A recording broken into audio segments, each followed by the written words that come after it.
Je vais appeler les premiers intervenants à monter sur scène pour pouvoir présenter leur projet. Donc on est sur 17 rue des 4 Cheminées, Philippe de Chelette et Bastien Neufrin Thériault. Je vous laisse vous présenter. Vous avez les micros qui sont là. Bonjour tout le monde, donc ça va? Donc c'est pas Philippe, c'est Philibert. Pardon. Non, pas de problème. Donc rapidement, je ne vais pas vous prendre trop longtemps là-dessus parce qu'on n'a pas beaucoup de temps, mais juste pour se présenter. Donc Philibert Deschelettes, je suis associé avec ma sœur Emmanuelle et on a monté notre agence en 2019 avec pour objectif de minimiser l'emprise carbone dans la construction en réduisant au maximum l'utilisation des matériaux industriels et polluants comme le béton par exemple. Et je vais vous présenter là 3 projets qu'on a développés à l'agence, donc 2 projets réalisés en pisé et un projet en étude en pisé porteur. Donc les 3 projets que je vais vous présenter, c'est une maison individuelle qu'on a réalisée à Paris dans le 18e arrondissement avec une façade en pisé autoportante. Un immeuble de 8 logements sociaux avec un commerce au rez-de-chaussée à Boulogne-Billancourt qu'on a réalisé en pisé préfabriqué avec Thériault, l'entreprise que Bastien vous présentera ensuite. Et là, aujourd'hui, on est en étude sur un petit immeuble de 3 logements à Montévrain, donc à côté de Disneyland. Donc là, c'est en pisé porteur avec des planchers bois qui viennent se fixer sur les murs en pisé. Je vais passer rapidement. Donc pour cette première maison, donc c'était notre premier projet à l'agence, on expérimentait et on était accompagné de BE-Terre, donc Martin Pointet, que je pense que certains d'entre vous doivent connaître parce que c'est une référence en France sur la construction en terre crue. Et on était sur une parcelle très enclavée avec en fait qu'une seule façade sur la rue. Et on a voulu tenter ou essayer de mettre en place une façade en pisé. Pour nous, ce qui est important dans tous nos projets, c'est que le pisé ne soit pas stabilisé. Stabilisé, ça veut dire qu'on le mélange avec du ciment. Parce que en fait, le pisé, ça présente quand on fait une façade en pisé, il y a une épaisseur minimum de 50 cm d'épaisseur. Et si on vient la mélanger avec 4 cm de ciment, on vient quasiment plus carboné que du béton, donc ça n'aurait aucun sens. Sur ce projet, les seules zones qui ont été stabilisées, c'est les 40 premiers centimètres. Je sais pas, là, je ne sais pas si vous voyez, les 40 premiers centimètres du soubassement qui sont stabilisés avec 4 cm de ciment pour éviter les remontées d'eau et pour éviter que ça vienne fragiliser la façade. Donc on a en dehors du sous-sol qui est en béton et des fondations, l'ensemble de la structure est en bois avec des planchers CLT et une ossature bois et une façade en pisé qui a été réalisée sur site par un artisan qui s'appelle Vincent Robin. Donc la complexité, c'est que on était en milieu urbain très dense dans une petite ruelle, donc ça a mis assez longtemps à faire sur place parce qu'en plus on a pisé pas la meilleure période de l'année, de septembre à février. Donc ça s'est organisé de la manière suivante. Il a réalisé le premier niveau, ça lui a pris à peu près un mois. Il laisse sécher, donc il décoiffe tout de suite, il laisse sécher un mois. Une fois que c'est sec, il vient repiser et ainsi de suite. Donc en gros, pour obtenir cette façade qui n'est pas si grande, ça nous a pris 6 mois.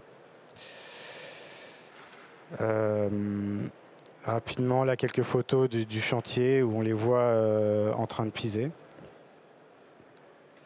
Avec des détails d'incrustation de luminaires dans le pisé. Alors ce qui est important quand on construit en pisé, c'est d'avoir des débords de couvertines et de bavettes plus importants et d'avoir un soubassement. Ça, c'est le b.a-ba de la construction en terre. Et ensuite, on a essayé de réitérer l'expérience sur un projet qu'on a gagné en 2021, donc sur concours. pour Seine-Ouest Habitat et Patrimoine. Et là, on a essayé de partir de notre expérience, des leçons qu'on a tirées de notre première expérience, pour l'adapter sur ce projet. Donc on était là on est en face d'un marché, donc sur un site beaucoup plus passant. Et c'est pour ça qu'on a décidé de faire l'intégralité du rez-de-chaussée en pierre massive, sur laquelle on vient poser la façade en pisé autoportante. Là, on avait des contraintes de planning beaucoup plus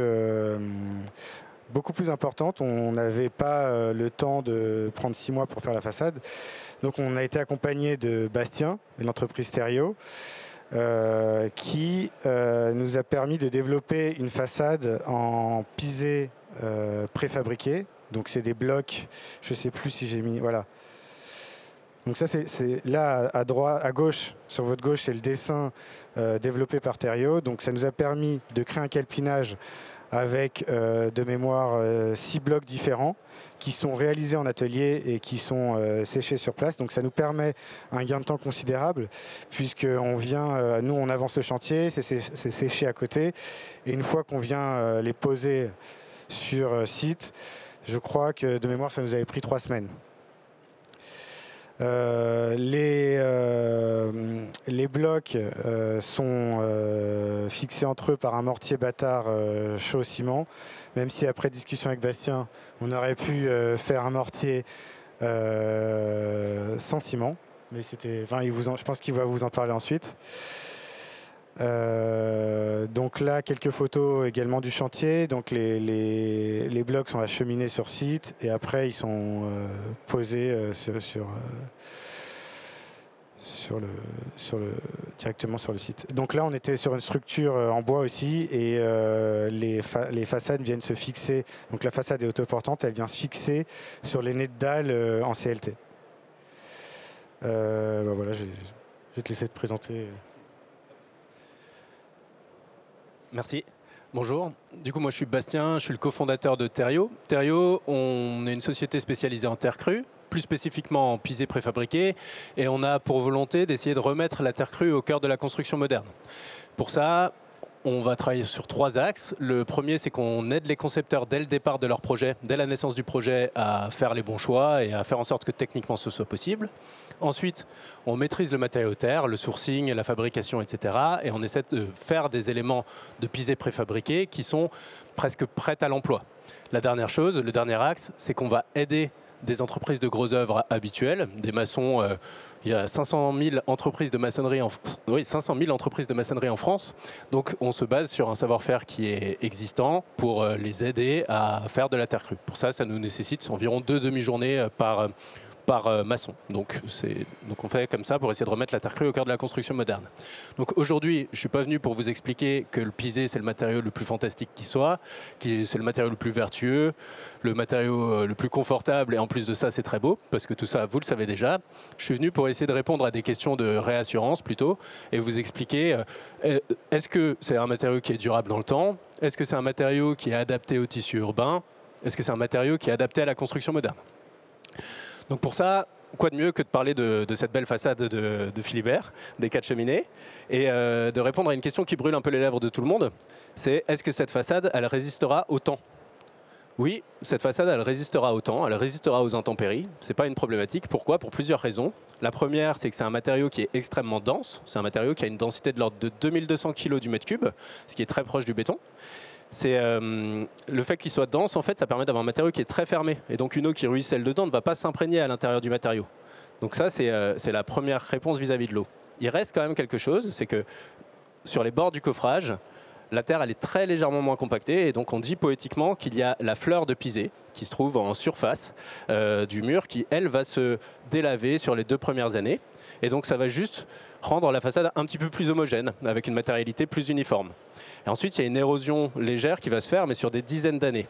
Quand on compare ça à un enduit, par exemple, on se dit on fait un enduit sur une façade, ça choque personne de se dire qu'au bout de 20, 30 ans, on va faire un ravalement de façade. Sur cette façade-là, peut-être que le maître d'ouvrage, dans 30 ans, se dira le pisé n'a plus tout à fait le même aspect que celui de ses débuts. Je ferai un ravalement terre chaud parce que j'ai envie de lui redonner un aspect neuf. Mais ce n'est pas du tout une question de pérennité. c'est une question de cosmétique. La durabilité de la façade, aujourd'hui, on a une certitude qu'elle sera toujours là dans un siècle. Pourquoi? Parce que la terre, c'est un matériau qui est extrêmement stable par rapport à du béton. Le béton, il a une problématique qui s'appelle la carbonatation. Ça veut dire qu'il va changer son pH au fur et à mesure du temps, ce qui n'est pas le cas de la terre. En changeant son pH, il va y avoir des problématiques de corrosion d'acier, des éclatements, des choses comme ça qu'on ne sait pas réparer. Ce n'est pas le cas de la terre. La terre, c'est un matériau qui reste extrêmement stable dans le temps. La dernière chose, c'est que c'est un matériau qui est extrêmement réparable. Pareil, contrairement à du béton ou à d'autres typologies d'ouvrages, la terre, on vient recompacter de la terre, on sait réparer des dégradations. S'il y a des dégradations qui peuvent affecter la pérennité de l'ouvrage, c'est des choses qui sont facilement réparables par tous.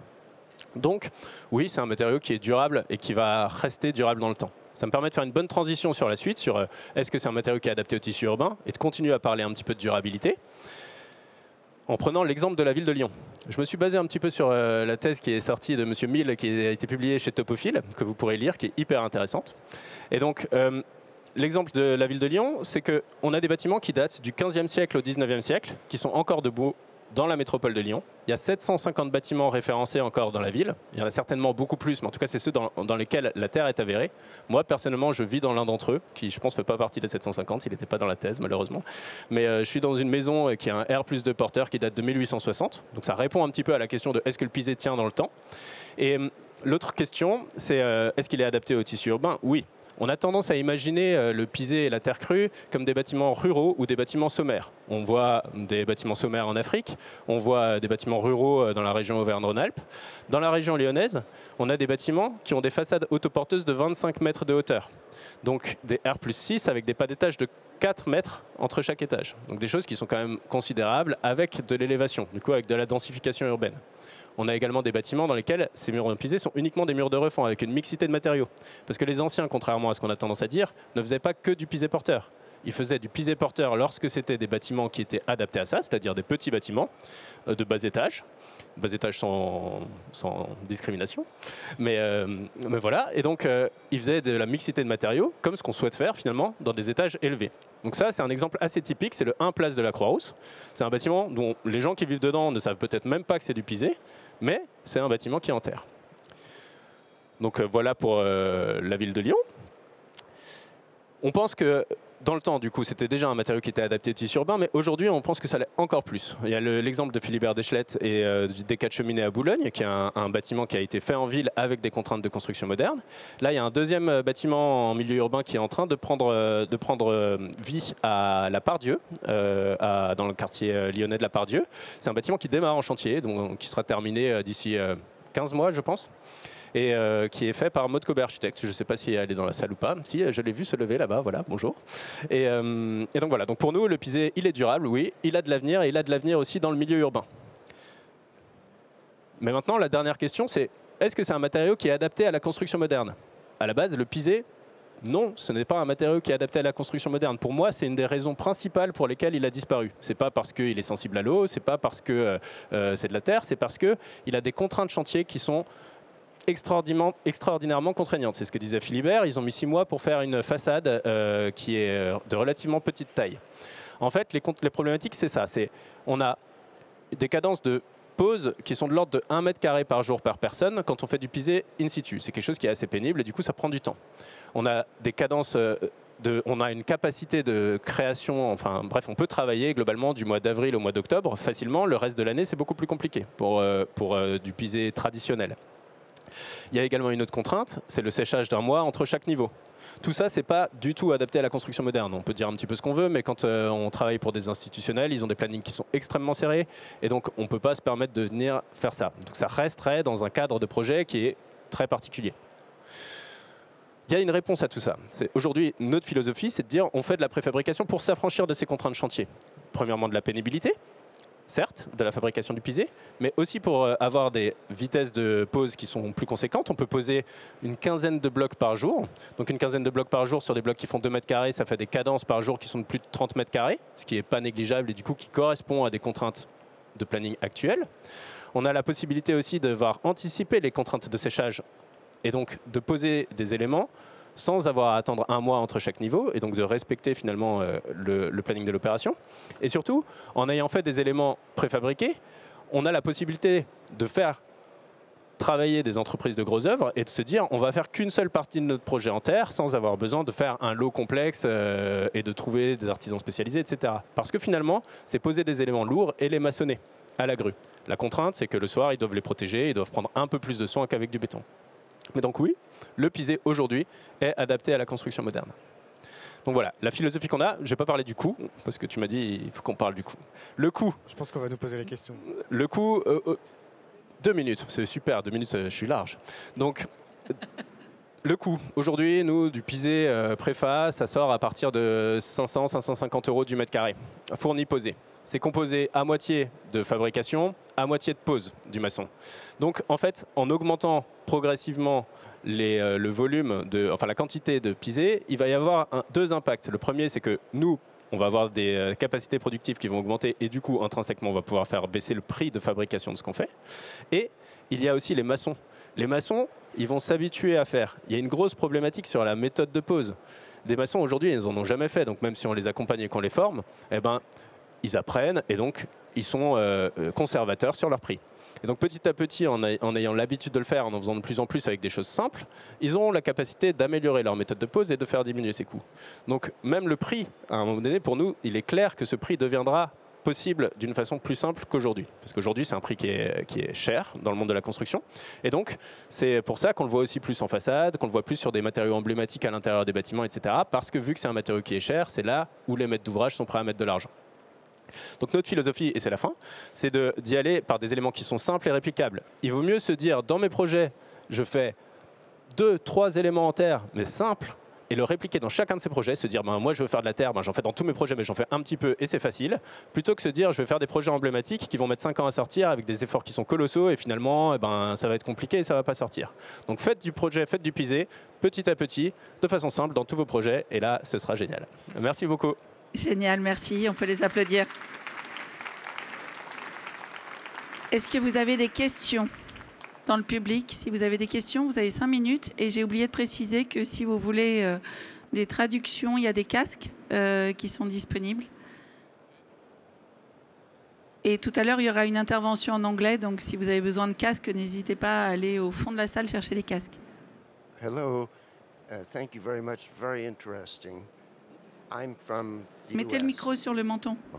I'm from the US, in particular raised in California, where there was an enormous, everybody in this room knows, there was a spectacular fire in LA, my hometown. And it's sort of global warming met Hollywood was that fire.